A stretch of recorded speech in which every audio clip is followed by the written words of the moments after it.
Era en un lugar de la España contemporánea, cuyo nombre no pienso acordarme, no ha mucho tiempo que vive un friki, de esos de gustos temporales, partidas de rol y mercancía de Star Wars. Su nombre, Jorge Besterra, quien ante todo pronóstico una enmienda debía cumplir, transcribir las sagradas escrituras de su vecino, el gran maestro Palipómenes, también llamado Don Quijote. Ok, ya dejando de lado este intento de introducción paródica, buenos a todos, el día de hoy les voy a hablar de un libro muy entretenido que me gusta mucho. Su nombre es Cómo no escribir fantasía, de un autor español muy de nicho conocido como Jorge Besterra.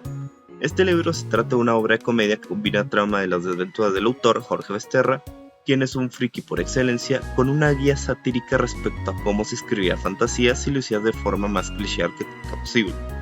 Una guía que le es entregada por la persona que, según el autor, lo superaba demasiado en ser friki, su vecino Don Quijote, quien tras unos inconvenientes terminó en un manicomio, por lo que llevará a Besterra su manuscrito pidiendo que por favor lo leyese y publicarse al tratarse una guía sobre cómo escribir fantasía correctamente.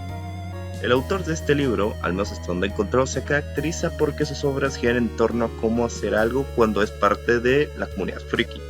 Sus dos obras anteriores, Yo soy tu padre, una especie de guía paródica para padres frikis, y Freaky Love, una obra sobre cómo encontrar pareja siendo tú un friki, obviamente también paródicamente, muestra mucho de este humor basado en referencias a la cultura popular, sus clichés y arquetipos. Curiosamente, la obra de Cómo no escribir fantasía, aparte de ser su última obra hasta la fecha, pues salió en 2018, también es la primera que de forma paródica se mete lleno en cómo se escribe una obra de fantasía, como aquellas a las que tanto suele referenciar en sus otros libros. El contenido del libro está compuesto de la siguiente manera. Primero, una introducción respecto a la vida de Jorge Besterra, para en caso de que no hayas leído sus otros libros. Luego, una leve introducción de su vecino. Déjenles saber un poco su vecino, Don Quijote. Este güey recibe su apodo debido a dos razones. La primera, como ya se imaginarán, es que se trata del típico friki bilioso que podrías encontrar en foros de internet o redes sociales quejándose de toda obra que no está hecha como a él le gusta. La segunda razón es porque es tan friki que se cree personaje de fantasía, un caballero de verdad, como Don Quijote. A partir de estas dos características es que recibe su apodo. Durante la obra da a entender que Besterra sí se lleva hasta cierto punto bien con Don Quijote, aunque lo considera un poco loco. Así que intentando ser amable con él, es que intenta leer su manuscrito para después publicarlo en lo que sería este libro. Una guía sobre una escritura fantástica de la forma más arquetípica, o para ser más específicos, fantasía al estilo tolkieniana. De hecho, o al menos a mí lo personal, cabe aclarar, el humor que maneja esta guía cómica me recuerda un poco al estilo humor que en ocasiones maneja el canal angloparlante Terrible Writing Advice, diciendo de forma irónica lo que no deberías hacer al escribir. Posterior a esa parte introductoria ocurre una visita por parte de los médicos de un manicomio a la puerta de Don Quijote, que al ver que hasta para ir a la calle a vestirse de caballo templario no duda en agarrarlo y llevárselo, comenzando ahora así con, por un lado, a mostrar la guía que Don Quijote le dejó a Besterra, y por el otro lado, fragmentos de trama que sirven como de respiro entre parte y parte para mostrar cómo se está desarrollando el día a día de Besterra teniendo que visitar a su vecino en el manicomio. Ahora bien, para hablar con propiedad de esto, primero debemos tocar la parte de la guía de estilo satírica que presenta el libro. Les explico una cosa antes, comenzando con un concepto que mencioné momentos atrás. Aunque en el libro no lo dice, esa guía es básicamente como hacer fantasía tolkieniana pero de forma exagerada y con un poco más de fantasía estilo fantasía épica de Conan el Bárbaro. Pero aquí lo va. Cuando hablamos de fantasía tolkieniana, nos referimos a las historias de fantasía que hacen un énfasis en diferenciar de manera clara la lucha del bien contra el mal. No hay héroes que tengan tonalidades grises en su personalidad, siempre son buenos, y en caso de que muestren algo malo, generalmente es por la corrupción del lado oscuro en dicha obra. Básicamente típica leyenda o mito antiguo de la humanidad. No hay mucho que ver en ese tipo de concepto. Este tipo de historias no suelen tener problemas en existir, incluso en la actualidad, aunque hay gente que se muestra inconformidad al no sentir realismo o humanidad en estos tramas. Igual hay quienes lo disfrutan, como Don Quijote. Les tenía que explicar esto para que puedan entender lo que dice la guía satírica. Obviamente no voy a copiar y pegar lo que dice el libro, nada más se lo voy a parafrasear y resumir para que tengan una embarradita de más o menos que va esa parte. Ya si quieren ver más a fondo tendrán que ustedes leer el libro, porque son 30 capítulos de esa guía ficticia de este tal Don Quijote. Así que empezamos con la guía, resumida y parafraseada, con algo en mis opiniones como contraparte después. Así que esta guía, también a veces llamada El Sendero del Paladín por Don Quijote, y si alguien que esté escuchando esto quiere seguir la guía aunque sea forma de broma, bueno, pues tomad un papel y lápiz porque ya voy a empezar. Este hombre comienza dividiendo la construcción de historias priorizando los siguientes elementos. Número 1. ¡El pendejo! En la número 1 tenemos la ausencia de estructura. El gran maestro Paralipómenes dice que da igual, lo importante es sentirse como el héroe de la historia, que te autoinsertes y te dejes llevar. Lo que sí es que tu obra debe tener la justa cantidad de 800 páginas. No hay indicaciones técnicas, así que supondremos que sean con letra Times New Roman, tamaño 12, interlínea 1.5 y justificado, para que sea bonito.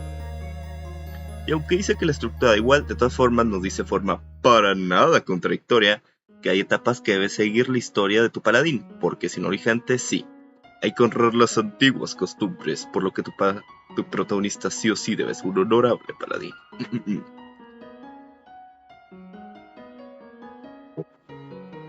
De la página 1 a la 200 se debe presentar a nuestro honorable y poderoso paladín, siendo el hombre más virtuoso de su pueblo. Porque sí, tiene que venir de un pueblo humilde. Puede tener ascendencia rica, pero tiene que venir de un pueblo humilde, donde todos lo quieren y todos le hacen ojitos y le dan regalos y le dan prioridad a él, aunque él solo tiene ojos por una sola persona, la chica modesta, callada y reservada, amable y tierna, su posible interés amoroso. Después de esto, tiene que aparecer un elemento extranjero ajeno a su día a día, para recordarle que es la mera reata, así que debe prepararse para obtener fama. Ahora tienes que introducir al mal absoluto, que debe mostrarse como el mal absoluto acá bien darks, destruyendo todo su paso porque es bien darks, bien grim darks, como dicen los que les gusta fantasía oscura común y corriente, y usa otro término para sonar más elitistas. Luego el universo le grita al paladín que es elegido y que ya se ponga a hacer su chamba, así que durante unos momentos luego se decide lanzarse en la aventura. De la página 201 a la 400, el paladín debe comenzar su viaje, conseguir un equipo de personajes secundarios propios de una partida de Dungeons & Dragons, teniendo sus primeras aventuras, ayudando a otros, incluso conociendo posibles aliados como pudiese una misteriosa y pana sospechosa hechicera, la cual, citando el libro, debe ser de proporciones turgentes. Mas llegó el momento, la vida le da un revés al héroe y su grupo, mostrando que el mundo es más corrupto de lo que creía, incluso siendo traicionado por alguien de su equipo, posiblemente la sexy hechicera. De la página 401 a la 600, nuestro prota debe levantarse para sufrir otro revés, así que como el universo dijo, lo que este huele es ahora de músculo le falta en cerebro, el cosmos se manifestará como una figura que encarne el orden natural, diciéndole, bueno, tú estás pendejo, ¿qué, hijo? Diciéndole que si está dando el papel de elegido es para algo. Así que medio captando la situación, el prota se pondrá a echarle ganas, albotando gente para que se vayan todos a darle en su madre al señor Lord Grimdark. Segundo, porque el primero está de vacaciones.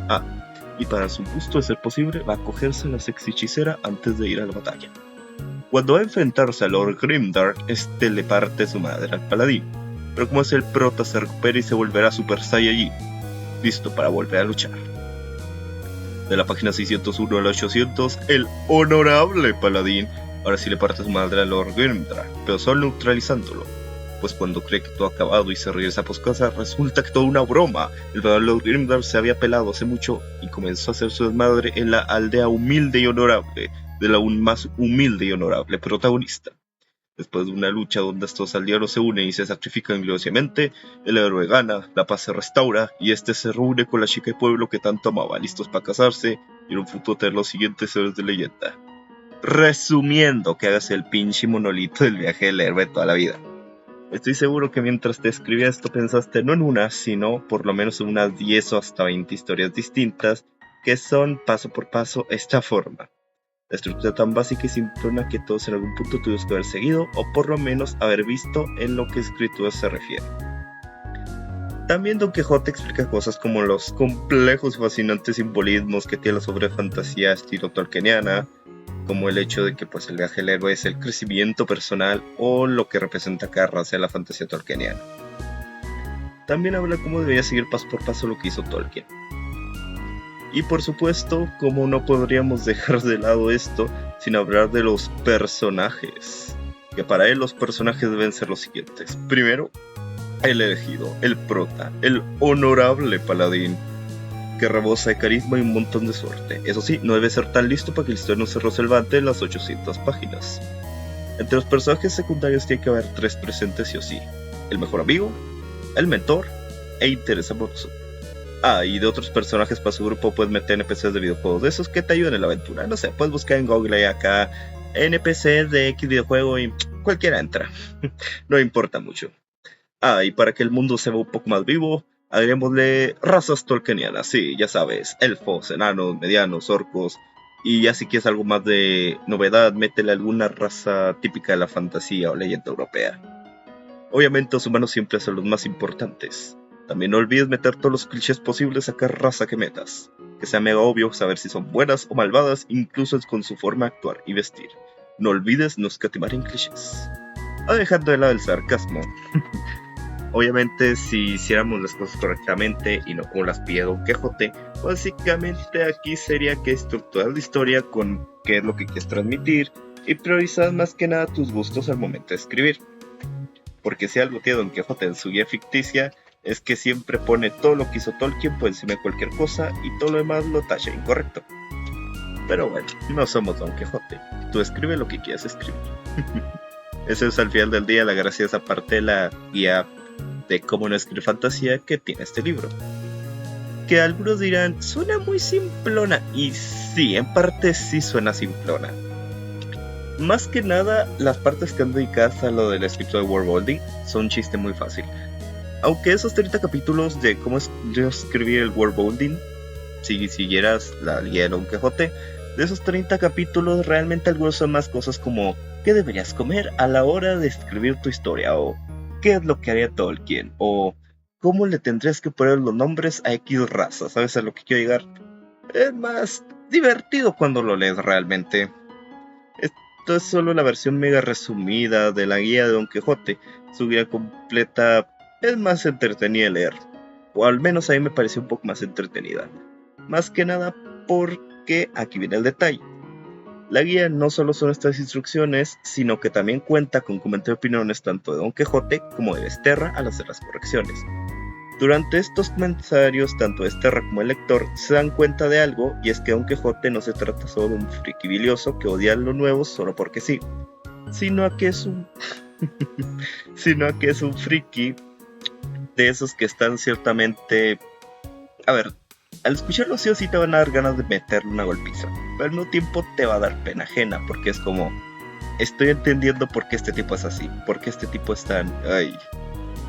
Por ejemplo, con su opinión de personajes femeninos, porque sí, hay varias secciones que son un poco chistositas de lo que opina Don Quijote. Pero más adelante te das cuenta que es porque el tipo está traumado debido a que él siempre fue demasiado iluso respecto a las relaciones. Y cuando la vida le dio un golpe de realidad, bueno, se volvió lo que es. También con las relaciones de amistades y todo eso. Incluso te llega a dar un poco de pena porque en cierto punto, por ejemplo con las amistades, Don Quijote en el escrito da a entender que, aunque él considera a Besterra un amigo, está consciente que Besterra tal vez no lo quiere tanto. Y sí es como que un poco penoso escuchar eso de él. Aunque bueno, dejándolo a lo triste, es divertido también leer algunas secciones porque Don Quijote también suele pasarse mucho de chistosito. No de manera voluntaria, sino que dice cosas que terminas diciendo, mira este güey, está medio tonto. No, mira este güey. Las cosas que cree, las cosas que dice, güey. Qué chistoso. Aunque las partes más chistosas de Don Quijote es más que nada las visitas de Besterra al manicomio para ver cómo le está yendo a su vecino. Y si alguien se pregunta, ¿toda esa historia del vecino friki pasó de verdad? Bueno, en el prólogo de la historia dice que es un fruto de una experiencia real del autor, aunque es un poco obvio que al tratarse una obra satírica y de comedia, posiblemente el autor, o sea Besterra, solo está exagerando un poquito lo que pudo haber sido solo tener un vecino muy friki, que insistiera en cómo se tenía que escribir la fantasía. Luego Basterra posiblemente ya se inventó lo de que fue llevado al manicomio, que lo que tenía que visitar. O capaz sí fue recluido en algún punto y lo visitó, pero muy levemente. En el caso de este libro, más probable es que Basterra de verdad tuviera un vecino así, como digo, pero pues la mayor parte puede ser exagerado. Aclaro esto porque créanme cuando digo que hay mucha gente que aunque sepan que leer una obra cómica inspira en hechos reales, tiende a creer que todo pasó palabra por palabra como se narra. Y más aún cuando ves el parte final del libro, porque no voy a soltar spoilers, tampoco es que pase algo trágico o algo así, pero sí el final te queda como que un poquito claro que esto no fue del todo real. Y te deja un poquito de duda de qué sea de la vida de ese Don Quijote en adelante. Ahora que digamos ya les comenté más o menos de qué va este libro y todo ese pedo, les voy a decir qué opino en valor que le doy a esta obra. Del 1 al 10 le doy un 7. Es una obra cómica que cumple con su función, mas no llega demasiado lejos en cuanto a humor o contenido. Es cuanto menos simple lo que cuenta. Es divertida para pasar el rato, captando algo de referencia o riéndote de vez en cuando, claro si este es tu tipo de humor. Las cosas que hizo Don Quijote en su reverencia tan característica te puede reír un rato. También la parte de la guía puedes tomarte como referencia de clichés, podrías intentar reducir o evitar en caso de que tengas como objetivo innovar con lo que escribes. O incluso clichés que podrías intentar darles una vuelta de tuerca en algún punto. Pero eso, más allá no es una obra tan trascendental. A mi gusto sí fue entretenida, pero sé perfectamente que para un público general esto no es como que la gran cosa, lo cual tiene más sentido cuando, como digo, esta es una obra muy de nicho. Yo la conocí solo porque un usuario en Discord hace varios años me la pasó, y solo porque me la pasó junto con otros libros que él encontró. Si no, nunca hubiera escuchado de esta obra, la verdad. Este video lo he hecho, de hecho, más que nada por la falta de videos hablando de este libro y de las obras de Jorge Basterra en general. Quería compartir un poco de la existencia de este libro que a mí sí me gustó y que en lo personal sí me ayudó un poquito a la hora de decidir cómo escribir las cosas y cómo no escribirlas. Aunque fuera un poco, pero te creas o no, incluso un libro de comedia, aunque sea de forma paródica, te puede enseñar cómo escribir, de hecho. Y bueno, esta es la primera vez que hago un análisis, reseña, resumen de un libro, así que escogí este también porque es un poco más fácil. Espero y sea entendible lo que dije, tal vez en el siguiente video tenga que hacer una estructura un poco más precisa. Pero en fin, espero que les haya gustado o al menos les haya hecho pasar un rato entretenido. Les mando un saludo a los usuarios en pantalla. Con eso dicho, me despido. Bye bye a todos.